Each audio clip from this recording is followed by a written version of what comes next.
Welcome to Wrestling Talk in the Shop, where we cover all things professional wrestling, from new wrestling to classic wrestling and everything in between.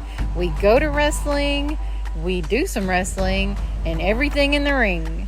Join us now for Wrestling Talk in the Shop. Hey guys, it's Jonathan from Wrestling Talk in the Shop, and welcome back to the channel. And today we're going to go over the something that they made them before Ultimate Editions, but now they've kind of come back as a ringside exclusive. That I guess that's where they are today. But they were definitely. I acquired these through the wrestling collection that I purchased a while back. First, we'll get started. We got Defining Moments, Ricky the Dragon Steamboat. And you can see very toyetic costume there, or a ring attire with the dragon wings and everything. I mean, these things were great when they first come out there. And he beat, this is not from that match, but he defeated Randy Savage at WrestleMania 3 for the Intercontinental title. You see the good head scan there. I mean, I love these packaging there. I think they still have that same packaging on Ringside Collectibles today. It's probably not quite as big. This is pretty big packaging, and you can see the back of it there. This was from March 30th, 1991. I figured Ricky Steamboat was back in WCW at that time, but and this might be what that's from. Read the back of it for him, Lindsay. March 30th, 1991, the Dragon devastates Brooklyn Brawler in his blazing return to WWE. Ricky the Steamboat truly personified the aura of the Dragon as he entered the ring for his first WWE match in 3 years. Sporting the headdress and wings of the beast, Steamboat climbed onto the top rope with unwavering confidence, breathed fire high into the air. The Dragon was back. Steamboat had departed WWE back in 1988 to return to the National Wrestling Alliance, where he engaged in several legendary matches against Ric Flair and enjoyed a 3-month reign as the NWA champion. However, he left the NWA again in 1989, leaving fans unsure whether they'd see the Dragon compete again. 2 years later, on an episode of Superstars, Steamboat entered the ring a new man, but still with the same awe-inspiring ability of old. The Dragon proceeded to launch a seamless attack onto his opponent, the Brooklyn Brawler. Steamboat overwhelmed the Brawler with his high-flying aerial arsenal and easily pinned him for the victory. Any doubt fans had about Steamboat's return had disappeared. Much to their delight, a new era in the Dragon's remarkable career had begun. Very cool figure there. And I like how they highlight moments. That's something, well, I guess they still do it. They started back doing it. But I wish they would get them in stores. But, you know, the whole world's moving with the internet today. To get anything good, you got to be first or be a bot or buy a bot, however it works. But anyway, there's that one. And then we've got the GOAT himself, Hulk Hogan. And you can definitely see, I mean, this is a good face scan. I mean, no cloth goods in there. I mean, that's a plastic shirt, and he's got that pretty world heavyweight title there.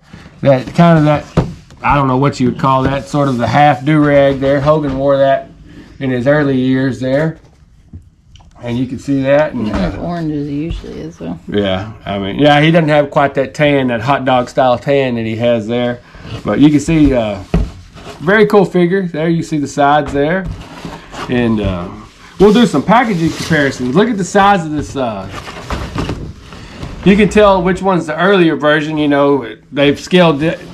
And this figure's pretty old now. I mean, I'll see what year this is from. This is from 2014 and 2010. So you can definitely see in that 4 years, they definitely scaled down the packaging. Can you see that good on there? Mm-hmm. All right. And but anyway, I like how the back looks like his shirt. Yeah, that's pretty cool. Feature there. The back of it looks like his shirt. Anyway, read the back of that, Lindsay. All right. With 93,173 fans inside the Pontiac Silverdome, a world indoor attendance record at the time, the main event of WrestleMania 3 was one for the ages. WWE Champion Hulk Hogan faced off against his one-time friend, the eighth wonder of the world, Andre the Giant. Undefeated in his 15-year career, Andre dominated in the early minutes, but after an Irish whip sent Hogan into the ropes, the champion responded with a clothesline that dropped the giant to the canvas. This 7'4" Andre rose up, but Hogan shocked the world just moments later, body slamming the massive 520-pound giant. One leg drop later, the Hulkster got history-making pin. Definitely not the greatest WrestleMania match, but probably the most famous. I mean, you could ask anybody, what's your, anybody that's not even a wrestling fan, what's your WrestleMania, and they'll say WrestleMania 3. It's definitely the most popular wrestling. It's not even Hogan's best WrestleMania match. I think that was WrestleMania 18 when he wrestled The Rock. I mean, but anyway, that's definitely a cool figure. I mean, Hulk Hogan, he's a man today in 2024 that's had a ton of figures released in the last year, 2 years. It started with that NWO Ultimate Edition, and it's just hit the moon ever since then. But there's that one, and there's that one there. Then we'll go on next to the bad guy, Razor Ramon. And definitely a man that should have been WWE champion. He could definitely tell he's got that hairy chest there and that dripping with that gold. And I don't mean just that Intercontinental title. I mean that necklace gold there. And we've gotten a lot of Razor Ramon figures over the years, but this is definitely a cool one. The head scan's not quite as good as, but it definitely looks like him. Does it? Let's see. Yeah, I guess it does. I guess but let's see. Read the back of that one, Lindsay. All right. See, this one's got the gold around. I guess they all kind of do that. This one doesn't. Yeah. But anyways. Still cool. Draped in the gold chains and flicking a toothpick at anyone who crossed his path, Razor Ramon oozed machismo. He began making waves soon after his WWE debut in 1992, most notably when he helped Ric Flair defeat the Macho Man Randy Savage for the WWE Championship. Ramon proclaimed he was the only real man in WWE, that if you wanted to be like him, you had to act like him and take whatever you want. Although he quickly became known as the bad guy, his in-ring ability proved his skills were quite the opposite of bad. His biggest defining WWE moment came when he faced Shawn Michaels in groundbreaking Intercontinental Championship ladder match at WrestleMania 10. He defeated the Heartbreak Kid in an epic match regarded by many to be one of the greatest moments in sports entertainment history. Yeah. That's definitely I just watched WrestleMania 10 the other day, and that was definitely the match of the show, in my opinion. But anyway, Razor Ramon there. He's a man that should have been a world champion somewhere. He had a career in AWA for a while there. And then we've got, last but not least, the Ultimate Warrior. A man that's got a gazillion figures and still getting them today. And this is from, let's see, what's this one from? In late 1992, the Ultimate Warrior teamed up with Randy Savage to form the legendary tag team, the Ultimate Maniacs. While the partnership of these two former rivals was short-lived, they were successful in scoring a huge victory over Money Inc. in September 1992. And I believe at some point in there, the Ultimate Warrior got released, and Mr. Perfect had to step in as Macho Man when he teamed with, it was Mr. Perfect and Macho Man. For one time, I believe they faced Ric Flair and Razor Ramon. I can't remember what event that was, but I believe the Ultimate Warrior had failed a drug test or something like in there, But and that's sort of a weird time in Ultimate Warrior. He was wearing that singlet there, and I knew him as mostly wearing trunks, But and that's when around that time he come in and pinned Triple H in 10 seconds also. But very cool figure. You can see. These are. Let's look at the back of it. Look at the showing the back of it there. Oh yeah, it's got the mask. Yeah, it's got the mask. And the Ultimate Warrior has definitely grown on me over the years. Definitely a guy that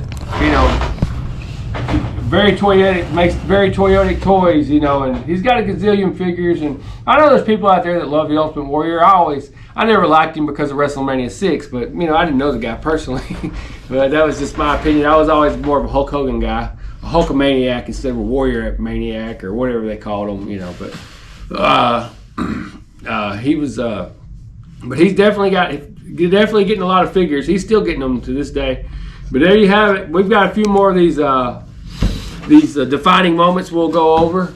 And what? We'll do it in 3 parts. Yeah, we'll do it in 3 parts. We'll have to edit that part out. Excuse me, guys. We'll do it in 3 parts. We've got a few more. Not a ton of them, but like I said, most of the ones I acquired from that wrestling collection. And but anyway, I sure appreciate you guys watching. And just got a quick plug. We're gonna December 10th. We're gonna have our first ever weekly wrestling program. We're gonna talk about all the current wrestling of the week, and I'm even gonna do some history stuff. And be sure and tune in Sunday, December 10th for that. If you like pro wrestling and you want to hear my take on it, you may or may not. If you want to hear my opinion, if you do, tune in. If you don't, thanks anyway. Anyway, guys, like and subscribe. Thanks for watching.